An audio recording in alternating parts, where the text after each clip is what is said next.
Assalamualaikum warahmatullahi wabarakatuh. Perkenalkan, nama saya Rajendra Denabil Arianto dari kelas 8D absen 22. Hari ini saya ingin mempresentasikan mengenai karya fiksi. Sebelumnya, apakah kalian tahu apa itu karya fiksi? Karya fiksi adalah karya rekaan yang berdasarkan dari imajinasi penulis. Karya fiksi digunakan untuk menghibur para pembacanya. Kita langsung menuju kepada pembahasan yang pertama. Unsur-unsur karya fiksi. Unsur karya fiksi yang pertama adalah tema. Tema, unsur pokok dalam cerita yang dipakai sebagai dasar untuk mengarang. Maksudnya, tema ini adalah inti permasalahan dari pokok yang akan diceritakan penulis kepada pembacanya. Yang kedua adalah pelaku. Pelaku adalah tokoh dalam cerita. Tokoh ini digunakan penulis untuk mempermudah pembaca memahami pokok dalam cerita. Yang ketiga adalah latar. Latar adalah tempat dan waktu terjadinya cerita. Kemudian yang keempat adalah alur. Alur adalah rangkaian kejadian dari awal cerita sampai akhir cerita.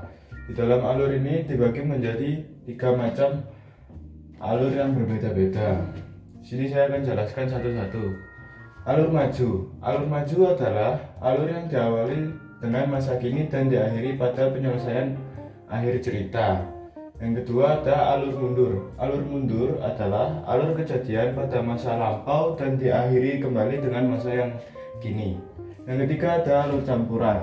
Alur campuran adalah campuran kejadian dari masa kini dan masa lalu yang dilakukan secara bergantian. Mungkin seperti itu saja pembahasan unsur-unsur karya fiksi dari saya. Di sini saya akan mengulas salah satu contoh unsur karya fiksi.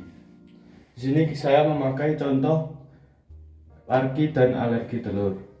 Temanya dari cerita di atas ini adalah makanan bergizi atau kesehatan.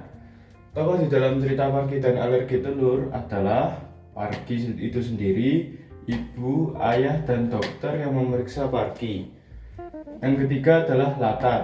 Latar tempat kejadian Parki dan alergi telur adalah rumah sakit.